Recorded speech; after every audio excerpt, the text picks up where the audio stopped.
My name is Dr. Kim Hellemans, and I'm a professor in neuroscience at Carleton University. And my research program really explores how young adults use cannabis products.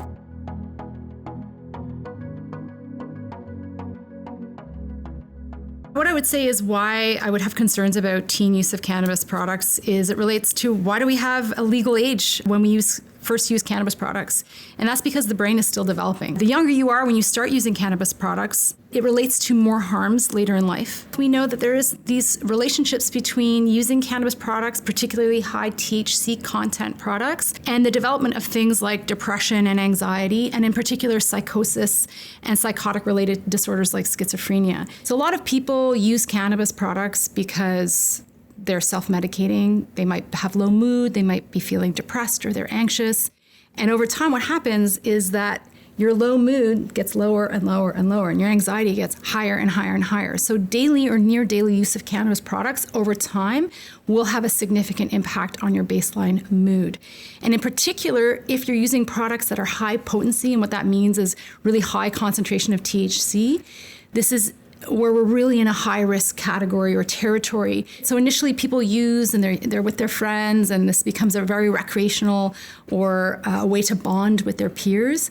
But over time, daily or near daily cannabis use, what we tend to see is social withdrawal, loss of motivation and energy. The reality is that when we take substances regularly and when we develop addictions, they target key brain regions that are involved in decision making, and as well as reward, learning, and memory. And over time, the regions of the brain that are involved in making decisions are actually compromised. What's really important to know is that sometimes substance use is used as a way to cope with stress, right? It is, I'm not feeling great today, I've had a stressful day, using this makes me feel better, right?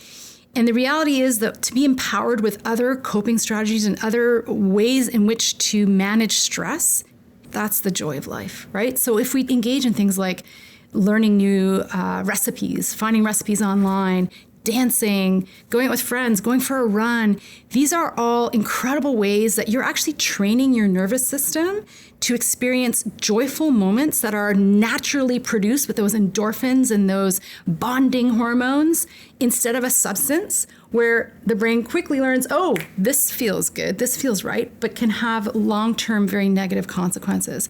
So the more we turn to those other more healthy social coping strategies, the better it is for our health and wellness, full stop.